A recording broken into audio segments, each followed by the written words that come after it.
desde Tamaulipas. Gracias, José Alfredo. Muy buenas noches. Y justamente para entender y para darle un mayor contexto a esto que se está viviendo y que por supuesto es preocupante y lamentable por el número de víctimas, Víctor Hernández, experto en seguridad, en nuestro consentido de la Mesa Ciudadana. ¿Cómo estás, Víctor? Buenas noches.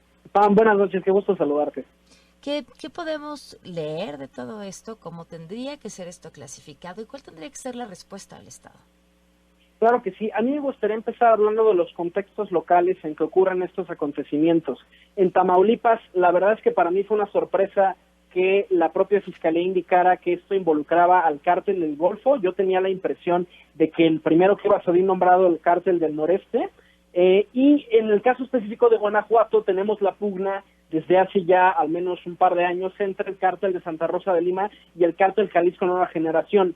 Tú recordarás que el gobierno presumió con bombo y platillo la detención del Marro y hasta el secretario de Marina estaba molesto de que uno de los cargos que se le habían fincado el juez determinó que no había suficiente evidencia para procesarlo por ese delito y al final los resultados un poco reflejan la situación que ocurrió en el sexenio de Calderón, porque no basta detener al líder de una banda criminal, hay que desmantelarla, y eso, el solamente ir por las cabezas de las organizaciones criminales, al final lo que provoca es más violencia, luchas sucesorias, fragmentación del mundo criminal, y esa es la prueba más vívida, ¿no? Que Guanajuato no se ha pacificado desde la detención de este líder criminal, sino que vemos sistemáticamente el incremento y la presencia de la violencia.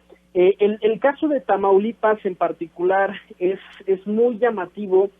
Hay una distinción conceptual entre delincuencia organizada y terrorismo. En principio, la delincuencia organizada es una asociación delictiva para obtener un beneficio económico, mientras que el terrorismo es un hecho delictivo que tiene un objetivo, una reivindicación política. Y a mí me llama la atención que en general el narcotráfico mexicano siempre había tenido más bien un objetivo económico, incluso eventos que se intentaron clasificar como terroristas, como fue aquel granadazo el 15 de septiembre de 2008 en Morelia, tenían ese tinte de que el gobierno dejara al crimen organizado en paz para seguir sus operaciones, pero no había un intento de los cárteles por apoderarse del gobierno mexicano. Lo que ocurrió en Tamaulipas me da la impresión de que es algo distinto.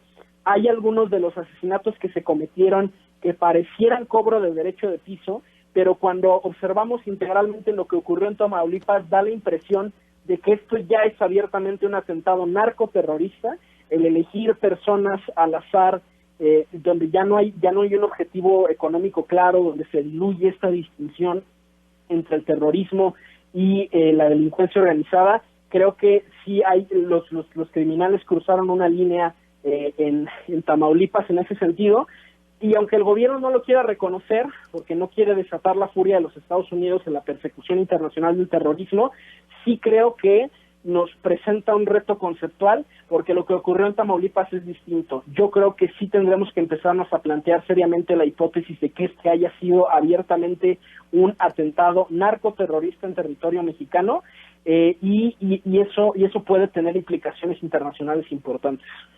¿Cómo tendría que responderse a eso? Y evidentemente, por las implicaciones internacionales, veo difícil que se asuma lo que sucedió bajo esos términos, pero entonces, ¿qué le queda al Estado? Tengo la sospecha de que la respuesta del presidente López Obrador serán abrazos, no balazos, porque ha sido la respuesta ante eventos similares. Yo esperaba, por ejemplo, después del atentado contra la vida de Omar García Harfuch, que hubiera un despliegue, una respuesta inmediata del Estado mexicano para acabar ese mismo año con el Cártel Jalisco, y la realidad es que no hubo ninguna respuesta. Además, hay que considerar la pugna que tiene en este momento el gobierno federal con el gobernador Cabeza de Vaca, ¿no? Entonces hay pocos incentivos para enviar personal federal para responder a esta situación. A mí lo que me preocupa, Pam, es que este incidente sea alimento para la narrativa de algo que llevan los militares pidiendo mucho tiempo, que es quítanos la correa. Nosotros podemos con el paquete, nosotros podemos pacificar el país, si nos dejan ignorar el debido proceso, si podemos entrar a moradas sin orden de cateo, y esto es particularmente peligroso en Tamaulipas porque tenemos el caso muy reciente de 30 marinos de fuerzas especiales que están acusados de haber presuntamente participado en una serie de desapariciones forzadas en el marco de la guerra contra el narcotráfico, a mediados de 2018. La realidad es que ese tipo de respuestas no sirven para encontrar culpables, porque si tú tienes necesidad de torturar, de extorsionar, de desaparecer, es porque en realidad como Estado no tienes capacidades de investigación. Y a mí me preocupa que ante este discurso, ¿no?, y la posibilidad de ya analizar este fenómeno como narcoterrorismo, haya quien diga, quítenos el bozal, y la realidad es que los efectos de esa política pública son desastrosos. La gente empieza a temerle aún más a las autoridades, no denuncia, y justo lo que necesitas en cualquier operación de antiterrorismo o de contrainsurgencia es precisamente el apoyo local. Es un concurso de legitimidad en el que te buscas ganar a la gente por encima de los criminales, que ya los tienen ganados, sea por temor o sea por incentivos económicos. Pues Víctor, muchísimas gracias, un gusto hablar contigo y seguiremos platicando porque pues el tema difícilmente va a acabar aquí. Gracias, Pam.